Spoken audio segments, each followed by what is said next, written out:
Most bankers aren't ready to help you until after their third cup of coffee. But with Central National Bank's after-hours service, you don't have to wait for the bank lobby to open to get help. You can contact us from 6 to 8:30 in the morning or from 5 to 10 in the evening, and we'll connect you to a real, live, local person who can answer questions and fix problems 7 days a week. Bank different. Bank Central. Central National Bank. Member FDIC.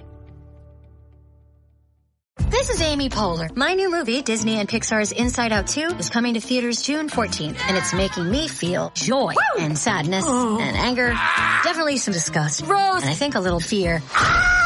But I'm also feeling these new emotions like anxiety, embarrassment, envy, and ennui. It's what you call the boredom. Okay, that one was weird. It's going to be the feel everything movie of the summer. Disney and Pixar's Inside Out 2. Rated PG. Parental guidance suggested. Only in theaters June 14th. Get tickets now. This is a Rogue Media Network podcast.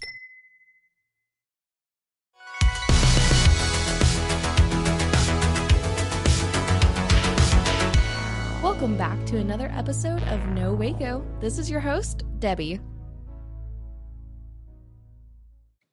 Welcome back to another episode of No Waco. I'm your host, Debbie, and today we have a very special guest here in the studio. Go ahead. Special.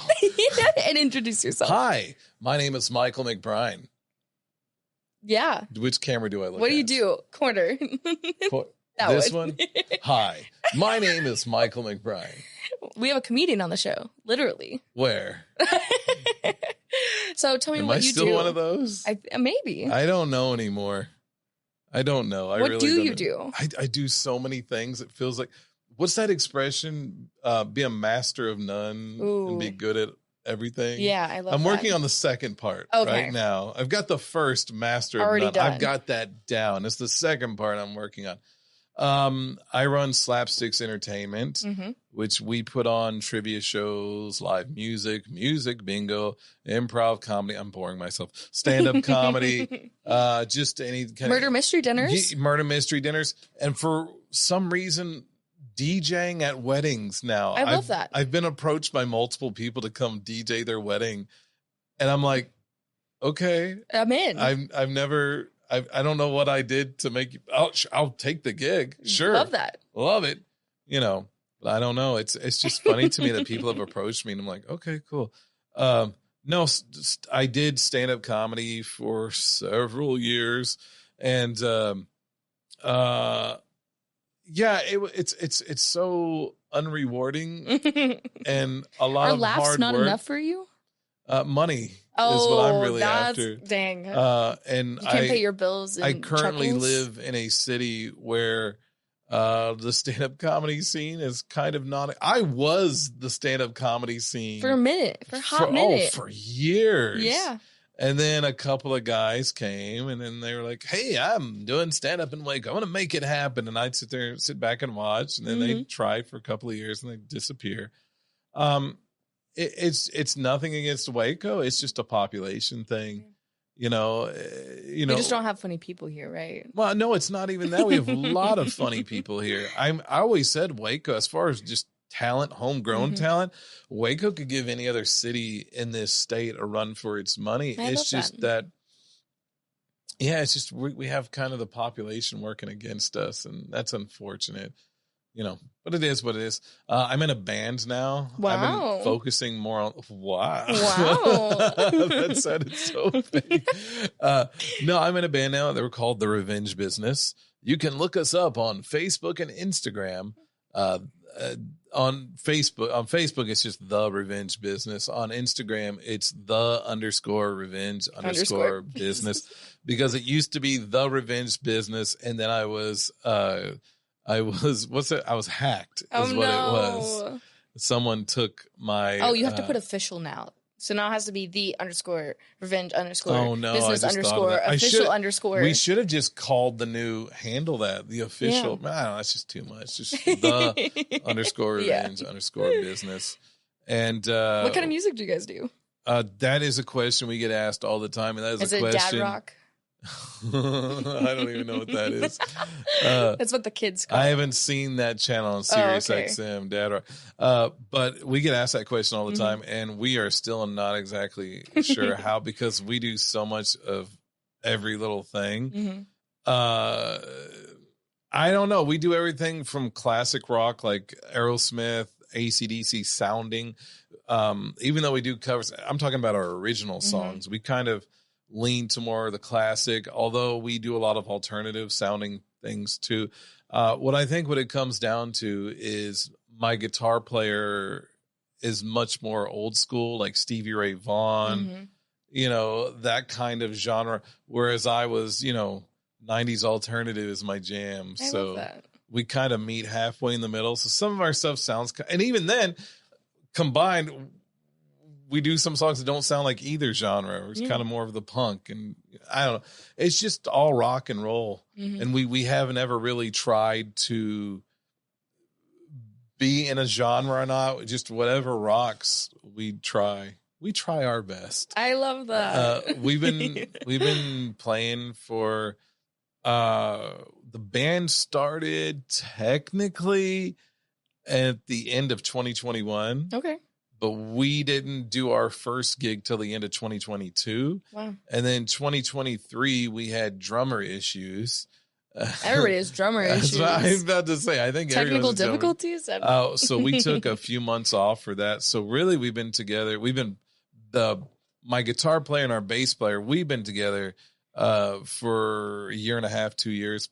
But it really doesn't. It feels like it's still so new because we haven't had that. And we've done a lot of gigs, but we just haven't had in a row. Does that make sense? Like we did a bunch of gigs and we had to take a few months off because of our drummer issues. Then we got back on it, and then we're kind of tired and had to take a break. Yeah.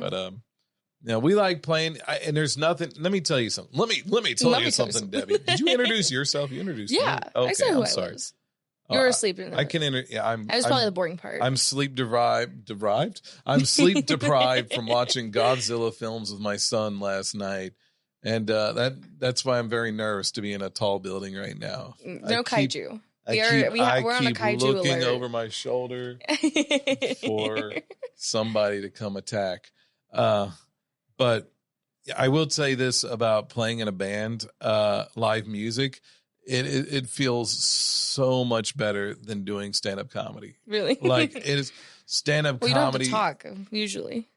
Well, I do a lot of talking. Okay. Especially in the beginning when we only had like 12 songs that we knew, but we were asked to play like 2 hour sets. Can you do a 2 hour set for us? And you're like, right now? Yeah, right now. I'm sorry. On the show. You were on the show. I thought you were asking bring me. the band. We're doing it right now. No, we have a song called All or Nothing. And that song we wrote because I was kind of naive when we first started. I thought we'll learn some songs, play a couple of covers, and we'll be asked to do 20, 30-minute sets. The first gig we got offered was at Dancing Bear downtown. And they were like, okay, we need you to do a 2 hour set. And I thought, oh, okay. So we had to learn something like 5 more songs. And I remember our drummer at the time said, don't worry, Mike's a comedian. He'll just talk a lot between the songs. And I was like, okay. So you got to learn magic. You got to learn magic to do them between the sets. I've learned enough. I'm done learning. I'm not going back to school. You can't force me. Not clown college. But I did a lot of talking in the beginning, and there's still a lot of stuff you have to do on your feet, adjust on the fly. Mm-hmm. Like if we're running over on time, I look at the sense like we're cutting that out. We're going to skip to this. If somebody in the crowd's doing something that's just kind of crazy, you have to acknowledge it. You have to talk to the crowd. Yeah, heckle. Or if they're not even paying attention, you have to say. I'll say things all the time like, "It is an honor and a privilege for us to be the soundtrack for your cornhole game tonight. Thank you." At Barnett's, probably. Barnett's all the time. But it's good. It's whatever. And it's all about trying to grab their attention. But yeah, it's a lot more rewarding to play live music on stage than it is to tell jokes. I honestly just toward the end of my stand-up, I just hated doing it so much because it didn't matter how many laughs I got. I still felt like this thing in my stomach. There was just like that one joke didn't go over like I wanted it to go. And I'm just so mad at myself. Didn't matter that 99 other jokes killed. Yeah. That one joke, you're just so mad. We have been doing improv shows. Improv shows are a lot of fun. And in a weird way, easier than stand-up, which for years I thought was the opposite. Because, you know, stand-up, you have your jokes memorized, hopefully memorized, or at least you're reading them off a little piece of paper. And you kind of know, if you've practiced them a lot, when you're out there in improv, it's like you're up there without a net. But there's something freeing about that. I can't explain it. And then you just get to be natural and kind of funny. So yeah, that's something I'd like to continue to do if anyone will have me. No, Slapsticks, we've put on a few improv shows. We've had a lot of fun. I'm sorry, what was your question? Yeah, what do you do? Question? Yeah, I mean, we're still on what do you do? That question you asked 20 minutes ago? No, we're having a great time. I'm just trying to figure out what it is I do. Aren't we all? It's like the question of life. We're all trying to get towards something. We just don't know what yet. I don't know. I guess you would say I'm an entertainer. For better or worse. Are you not entertained? Yeah, that's what I ask my kids all the time. You're not entertained. And they're like, Dad, we don't get that reference. We haven't seen that movie. They're not old enough to see that. Well, it sounds like you have been in the Waco area for quite a long time. Too long, some would say. Are you a Waco native, or what brought you to Waco? What's your Waco story? My Waco story. Yeah. Sounds like my biopic, my Waco story. No, I was born here, not here, but slightly over there at the old Hillcrest building. Mm-hmm. And then I lived here with my family till I was 7 years old. And then we moved to Delaware. Wow. Because it was the 80s. Yeah. And there was this president named Ronald Reagan who made the economy what some experts would call horrible. And at that time, people were not building houses, which was bad because my dad was a carpenter and he couldn't find work here in town. And his family, his side of the family is in Delaware. That's his Waco story. We're not going to talk about that. This is my Waco story. Your bio. So that's actually a funny story. Anyway, if we have time, you'll get a bonus Waco story. But my dad's originally from Delaware, and his family said, hey, come on to Delaware. We're going to take care of you. So my parents packed up us kids, went to Delaware. We got to Delaware. And his family said, cool. All right, you can stay with us for 2 weeks, and then you got to find a place of your own. And then my parents were like, what? I thought you said we could stay with you until we get our feet from underneath us. And they were like, oh, that's cool. That was 2 weeks. Yeah, we'll give you a few weeks. And so it was just bouncing around from city to city in Delaware. And that probably has a lot to do with my accent or lack thereof. Mm. And one day my mom just said, I have had enough of Delaware. I want to go back home to Waco. And so I came back to Waco, and I went to Waco High. And and then I graduated, and then I wanted to be a movie star. So I went to this place, and I feel no hesitation in talking about KD Studio, the place where I got my associate's degree from, and a lot of student loan debt as well. Yes. If you don't know what KD Studio is, congratulations, you're a normal person. But that is it was an actress conservatory. I believe it's called KD College now. Ooh. And I don't want to say anything necessarily because now I'm thinking about potential lawsuits. But no, Waco's not liable for any statements made on the podcast by exactly. But I just want you guys to know from the bottom of my heart that I never said KD Studio was a scam. Oh, okay. I never said that. I never said For the record, you did not say that. It was an acting and modeling agency where Kim Dawson, the one that the initials KD comes from, saw a way to get money from the government by offering associate's degree. I never said that. Okay, guys, don't put words in my mouth. But yeah, I don't know. And it's just been kind of just a struggle since. Yeah. And now I'm 75, I think. That tracks. In August, 75. Yeah, okay. I'm in August. But yeah, it's just. You're a Leo or are you a Virgo? What? Are you a Leo or are you a Virgo? Well, it depends. Are you early August or late? Well, no, it depends because. Oh, how you're feeling. No, it depends because the original astrologies, they don't go by the original dates they're from anymore. And scientists will tell you this because. And if you're 75, the sky has moved a little bit farther. Who even knows how old I am anymore? I'm going to take that to my grave. My watery grave. I'll put it on your grave. Spoilers. Anyway, what? I'll still put it on your grave. Okay, cool. My watery grave. Oh, no. Anyway, spoilers. Anyway, I'm sorry. I just like that joke. Anyway, where was it? Oh, yeah. And so I lived in Dallas for a couple of years and then I moved and then Dallas got amazing after I left, which is weird. Wow. Like you've seen these, like the photos, they compare like Dallas 20 years ago to today. And that's same thing with that Austin. Was when you left. It's the what is it? Before Michael McBrine, after so it'd be BM. A and B. Oh, it's a BM. It's a BM. It's BM and AD as in after that dude left. Yeah. Does that work? Not really. I don't think so. Anyway, so yeah, I lived in Dallas for a couple of years and I came back to Waco and I've been here pretty much since. Cool. I've had a couple of marriages, couple of divorces, couple of kids. It's everything in twos with me. I like that. Yeah, I don't. But except for maybe the kids part. I like that part. But yeah, it's been a little bit of a journey. I've been a part of this town for a long time. It's been part of me for a long time. And I'm over it. I'm done. I have served my time. No, Waco is a great town sometimes. It's not bad.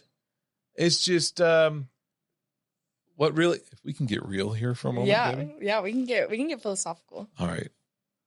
Here's the thing. I have a lot of hopes and dreams. Mm-hmm. Now, Waco is a great facilitator for many hopes and dreams. Mm-hmm. The problem is they're not necessarily my hopes and dreams. As we have stated before with stand-up comedy, this town does not have the population size to support it, which is fine. Mm-hmm. Which is fine. And might I add, nobody's fault. The thing is, there's some positives to Waco. Can we talk about the positives in Waco? I feel like I was being a little negative there. So let's be the positives. Tell me about some of the growth. The positives is sorry, my Delawarean accent was coming out there.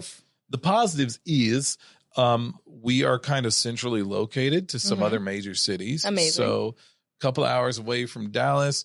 I say a couple of hours away from Austin because I don't drive like a maniac, but some would say we're an hour and a half away from Austin. I say we're an hour on a good day. Oh my gosh, Debbie, we need to talk about your driving. But and so that, and for years I did stand up. I would drive down to Austin and I would do clubs there and I'd drive to Dallas, and none of the Dallas comedians had that privilege of doing that.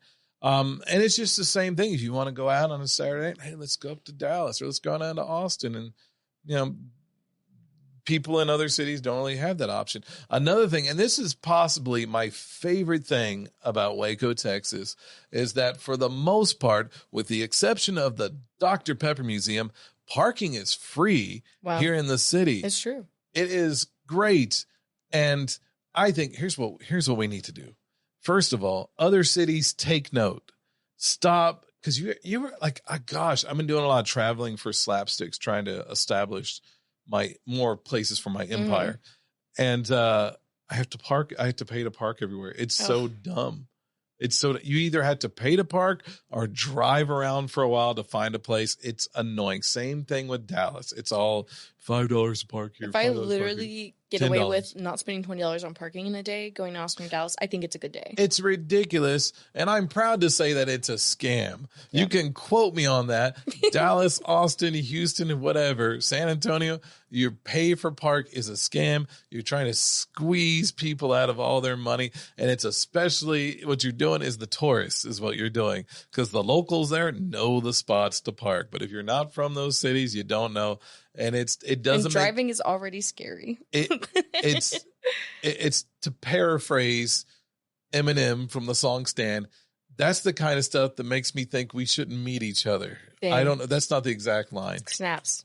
Because the only line in that song I really know is "We should be together too," which Well, is how not that one. which is how I end every one of my letters and emails. Aw, And I we love should that. be together too. I love that. It's creepy. It's just but, enough concerning, right? yeah. So so that's the one thing. The second thing Yes. is Dr. Pepper Museum. What are you doing?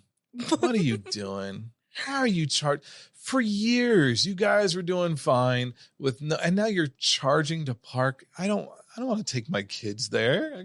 No. So anyway, Or you can just walk 4 blocks. exercise? Yeah. In this economy? Ew. The only exercise I'm going to do all year is when I walk down the stairs because I'm not taking that elevator again to get up here. Elevator, more like elevator. That scared the crap out of me. It's elevators. It was shaking. We're on the lot. 21st floor of the It was building. shaking a lot. Well, it was a little storming outside, so maybe. Can I tell you something? This is my first time ever in the Alico building. I'm so glad. I have lived here for 90 years, Wow. and this is my first time in the Alico building.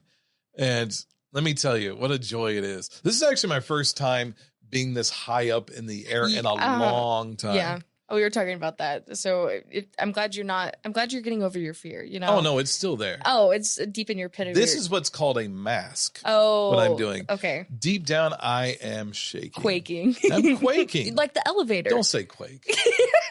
That's not a good term to use. Don't say Quaker's quake Oats was right on now. recall too, so we got to take that off. Say that again? Quaker's Oats was on recall. Quaker Oats? Yeah. So Oh, don't get man. Quaker Oats. I can't eat oatmeal. They were on recall. You said you're 90 years old. What else can you eat? Wouldn't you like to know? Oh, wait a minute. We can't edit that part out. That's inappropriate. Thanks, Josh. What's wrong with you? Anyway. But yeah, there are some good things. There are some positive things. A lot of people here are really nice. Yeah. There are some people here who are really mean. Oh, I wasn't going to say that. What's the politically correct way to say ghetto? Oh, I don't know. I don't know. So the latest chapter of my Waco story, this past January, I had some trivia gigs because that's my main source of income. Yes, now. tell us when your trivia gigs are. My trivia gigs, if you're in the Waco area and you would like to play the hottest trivia game in town, you can go to on Monday nights, this lovely place called Lakeside Bar. It's by the airport. On Tuesday nights, I'm at Freight Bar. That's by, close to the downtown Baylor area. On Wednesday nights, I'll be at Torchy's, and that's the same thing, downtown area. On Thursday nights, I do something a little different at Freight Bar, do music bingo, which is where I'll be later tonight, which I really should be preparing for right now. Get prepared. But I'll be okay. I'll wing it as I normally do. That is actually the worst part about being your own boss. Yeah. Is procrastination. That, and there's the only person you can hold accountable for anything is yourself. Yeah. I just pretend that I have like my own HR.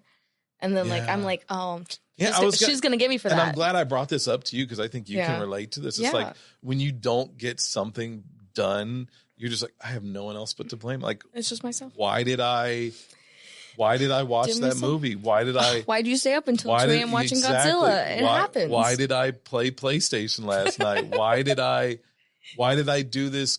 And then, I don't know about you, but I'm really hard on myself. I think all small business owners are. And I think you got to say to yourself, you needed that mental break there. Because it's a mental health break. Honestly, and that's what I think. And that's Mental Health Awareness Month, kids. I think that's what draws a lot of people to not wanting to start their own business, is because you have to realize this. And I think any small business owner, at least any really successful one, or I've been doing this for a while. I'm not going to say how long because of legal purposes, but no, is that you're constantly working. Yeah. It's not, you don't take I always breaks. joke that I quit my 9-to-5 to work a 24/5. I 100% am down with that. It's, I was talking to somebody that runs a food truck a few weeks back, and they were saying, I left my job working as a chef somewhere to do this. I didn't realize this is my life now. This is all, and for food trucks, it's all they do. Get up in the morning, get the truck ready, then you work, and then at night you clean up, then you go to sleep. And you do it all over again. And then the you next wake day. up. It is your entire life. And that's what my life has been like, because and it's the hardest thing about my life right now is trying to balance everything, especially when you got kids. Yeah. Because kids always have to be priority number one. I love that.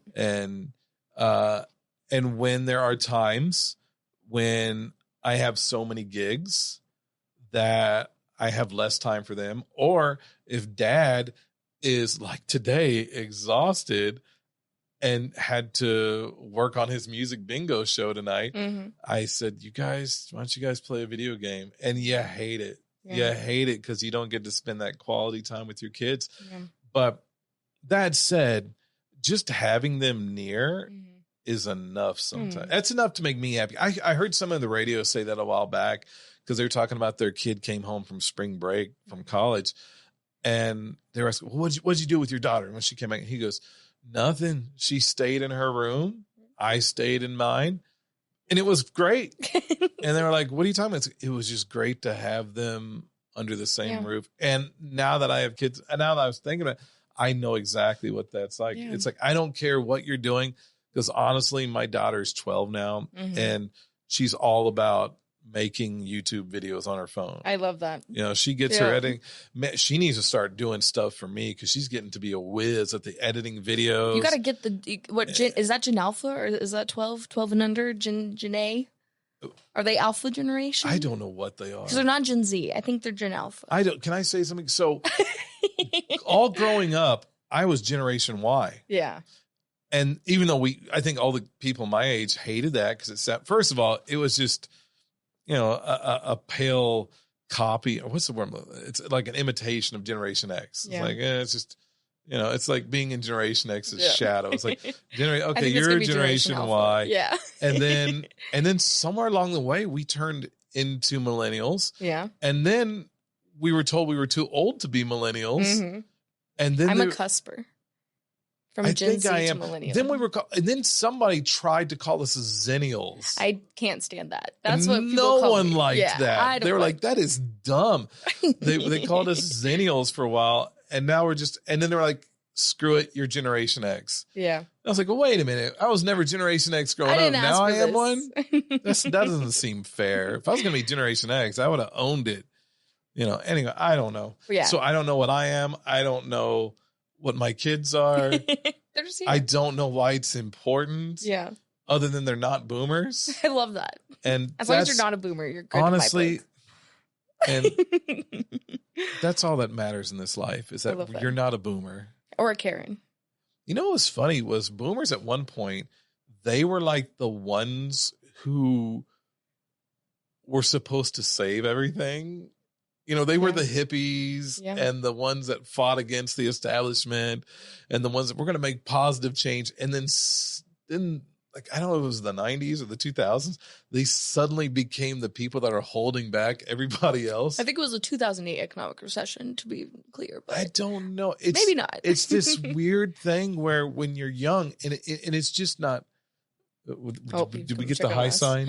Oh no! We might need to wrap up. I don't know.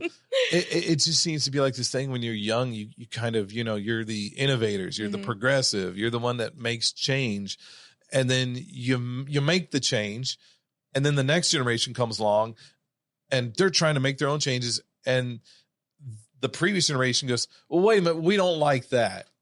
We were pushing, you know, if I can get really serious here." We were pushing for gay and lesbian rights, but your trans rights, ooh, that's too much for us. And it's like, well, wait a minute. No more. That's it. And where else can we find you?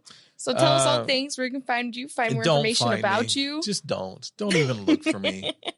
No, you can. Are you telling that to your debt collectors or are you telling that to your audience? I want to be left. That is the problem and the conflicting nature that is my life.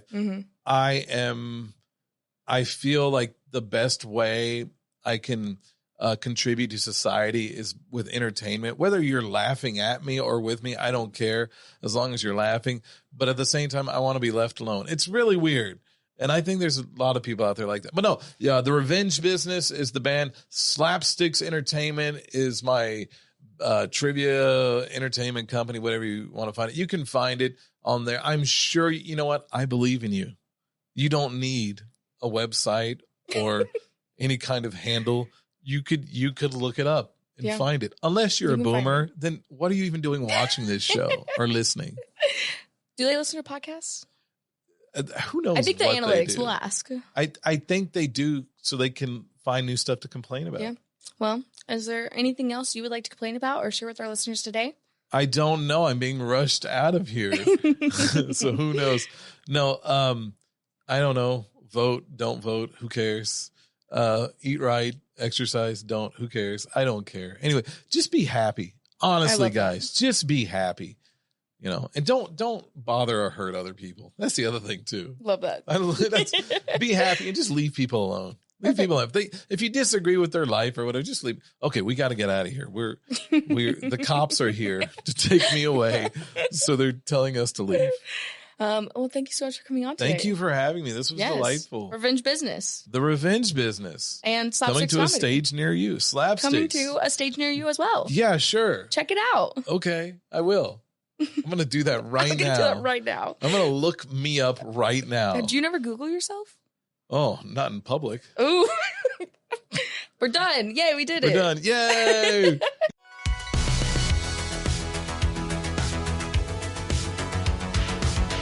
Find us everywhere on all social media platforms, KNOW_Waco. Check us out at roguemedianetwork.com, and we're on YouTube under Rogue Media Network. Check out nowaco.com.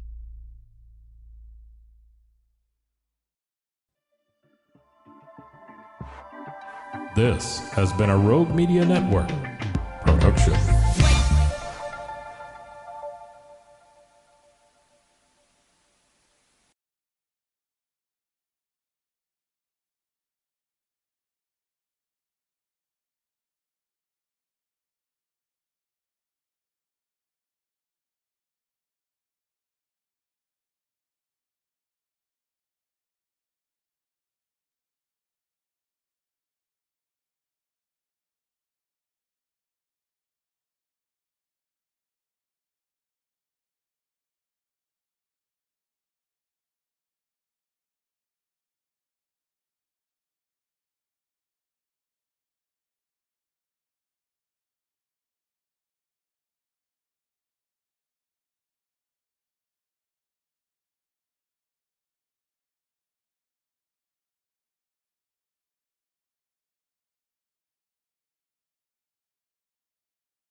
now for a word from our sponsors.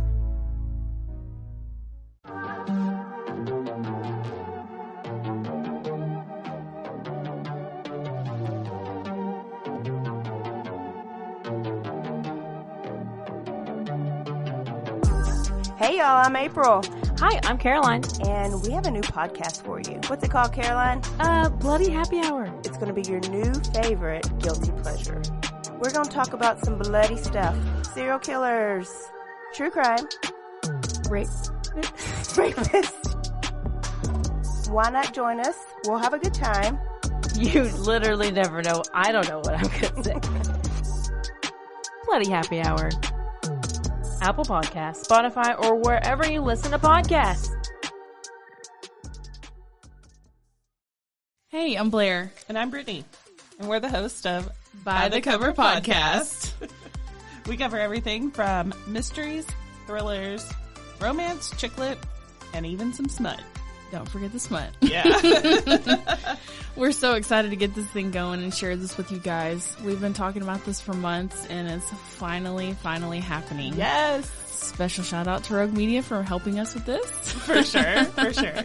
You can find us on Instagram at bythecover_podcast. You can also find us on Facebook and TikTok, so don't forget to give us a follow on those two also. We are so excited to dive into some of our favorite books and share those with you. We can't wait. Hope you love it.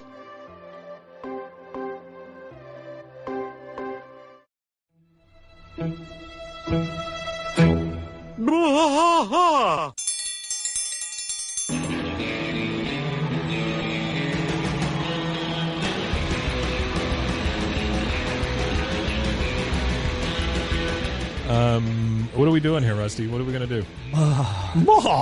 Yep, we're doing the King of the Hill Rewatch Podcast. King of the Hill Rewatch Podcast. Yeah, so we're going to go through one episode at a time. Come along for the ride with us. Come check it out. And give me a good like Dale Gribble quote to go out on. Wingo. Yeah, Wingo. Wingo. All right. Well, join us for the King of the Hill Rewatch Podcast. Deep in the heart of Texas, that drinks his brew and he spits his chew. Deep in the heart of Texas, the TV blares but no one cares. Deep in the heart of Texas, here we go. And now, back to the episode.